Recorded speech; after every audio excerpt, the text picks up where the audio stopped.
Hi friends, welcome back to Naga's Kitchen. இன்னைக்கு நம்ம நாகாஸ் கிச்சன்ல உங்களோட நான் ஷேர் பண்ணிக்க போறது சிக்கன் தம் பிரியாணி. இந்த தம் பிரியாணில எந்தவித ஸ்பைசி ஐட்டம்ஸும் பவுடர் ஃபார்ம்ல சேர்க்காம எல்லாமே வறுத்து அரைச்சு ப்ரிப்பேர் பண்ணியிருக்கோம். நம்ம சேனல் நிறைய யூஸ்ஃபுல் வீடியோஸ் போட்டிருக்கோம். நம்ம சேனலை ஒரு தடவை செக் பண்ணி பாருங்க. ஓகே ஃப்ரெண்ட்ஸ், இப்போ தான் நம்ம சேனலை ஃபஸ்ட் டைம் பார்க்குறீங்க. இதுவரைக்கும் நம்ம சேனலை சப்ஸ்கிரைப் பண்ணாத வியூவர்ஸ் மற்றும் ஃப்ரெண்ட்ஸ் எல்லாருமே சப்ஸ்கிரைப் பண்ணிக்கோங்க. அப்படியே பக்கத்தில் இருக்கக்கூடிய பெல் ஐக்கானை டச் பண்ணி வரக்கூடிய ஆப்ஷன்ஸில் ஆல் கொடுத்துருங்க. நம்ம சேனலில் போஸ்ட் பண்ணக்கூடிய எல்லா வீடியோஸும் உங்களுக்கு அப்டேட்டடாக வந்துடும். இப்போ மசாலாவுக்கு பார்த்தீங்கன்னா 1 டேபிள் ஸ்பூன் தனியா, 1 டேபிள் ஸ்பூன் மிளகு, இதோட 1/2 டேபிள் ஸ்பூன் சீரகம், 1/2 டேபிள் ஸ்பூன் சோம்பு, 1/2 டேபிள் ஸ்பூன் கசகசா, ஏலக்காய், கிராம்பு, கல்பாசி, பட்டை எல்லாம் சேர்த்தாச்சு. இது நல்லா எண்ணெய் விடாமல் ட்ரையாக இப்போ ஃப்ரை பண்ணி எடுத்துக்கலாம். இது இன்னைக்கு பார்த்தீங்கன்னா 300 கிராம் அளவுக்கு சிக்கன் எடுத்து ப்ரிப்பேர் பண்ணியிருக்கேன்.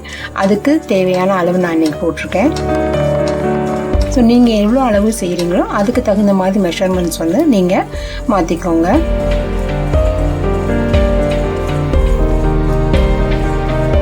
இதோட 6 வரமிளகாய் சேர்த்துக்கிறேன்.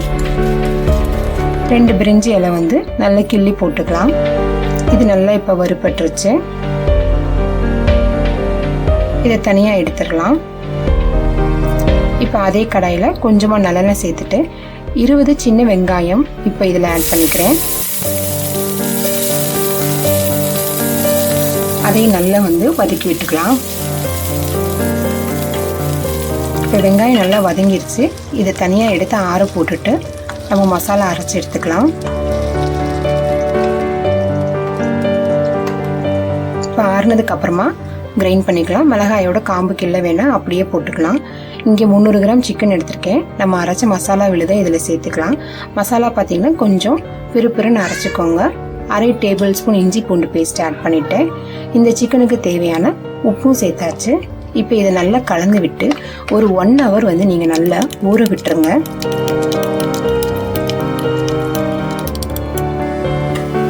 இப்போ இதை ஒரு லிட்டு போட்டு க்ளோஸ் பண்ணிவிட்டு ஒரு 1 ஹவர் ரெஸ்ட்டில் விட்டுறலாம்.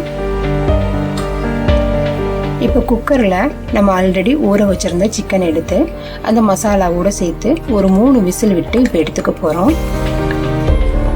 சிக்கன்றதுனால 3 விசில் போதும், ஈஸியாக குக் ஆகிடும். இன்றைக்கி நான் எடுத்துருக்கிறது போன்லெஸ் தான். தண்ணி கொஞ்சமான தண்ணி ஊற்றுனீங்கனாலே போதும். சிக்கன்லேருந்து ஆல்ரெடி தண்ணி வரும்.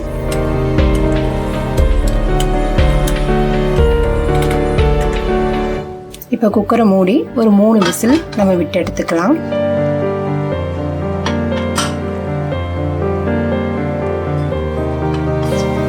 இப்போ 3 விசில் விட்டாச்சு.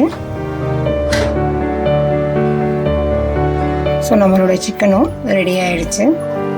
சிக்கன் பீசஸும் நல்லா சாஃப்டாக இருக்குது. இப்போ நம்ம பிரியாணி ப்ரிப்பேர் பண்ணிடலாம்.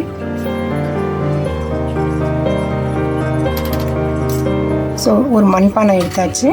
அதில் இப்போது 25 கிராம் அளவுக்கு பட்டர் ஆட் பண்ணிக்கலாம். பட்டர் இல்லைன்னா நல்லெண்ணெய் மட்டுமே போதுமானது. இதோட கொஞ்சமாக நல்லெண்ணெயும் நான் ஆட் பண்ணியிருக்கேன்.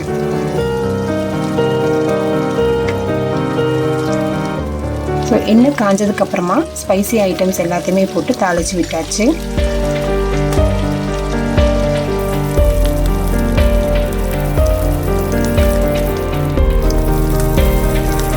இதோட ஒரு பெரிய சைஸ் வெங்காயம் கட் பண்ணதை சேர்த்தாச்சு. இப்போ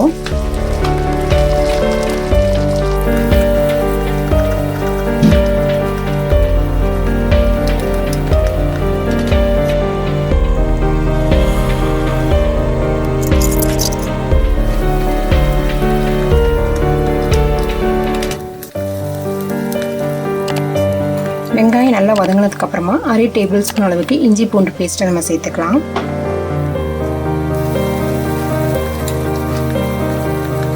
இதோட 2 தக்காளி சின்ன தக்காளியாக பார்த்து சேர்த்துருக்கேன். அதையும் நல்லா கலந்து விட்டுக்கலாம்.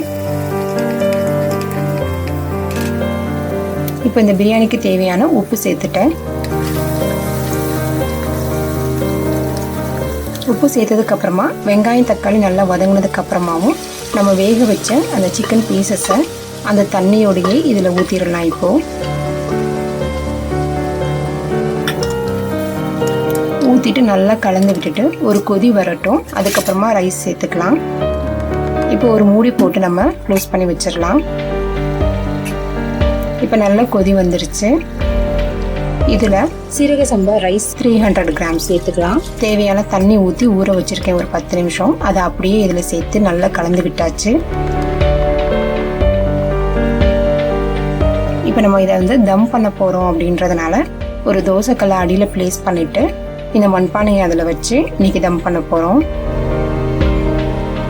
இப்போ தோசைக்கல் வச்சாச்சு, அது மேலே பானையும் வச்சாச்சு.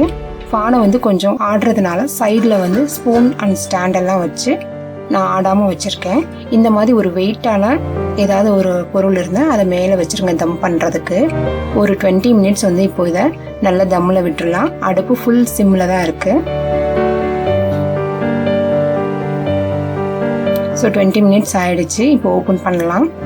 ஸோ அவ்வளோதான், ஈஸியான மெத்தடில் தம் பிரியாணி ரெடி ஆயிடுச்சு. ஓகே ஃப்ரெண்ட்ஸ், இன்னைக்கு நம்ம சேனல்ல உங்களோட ஷேர் பண்ணிட்டு இந்த வீடியோ உங்களுக்கு பிடிச்சிருக்கும்னு நான் நினைக்கிறேன். இந்த வீடியோ உங்களுக்கு பிடிச்சிருந்தா நம்ம சேனலுக்கு ஒரு லைக் போடுங்க, உங்க ஃப்ரெண்ட்ஸோட ஷேர் பண்ணிக்கோங்க. மறந்துடாம நம்ம சேனலை சப்ஸ்கிரைப் பண்ணிக்கோங்க. தேங்க்யூ.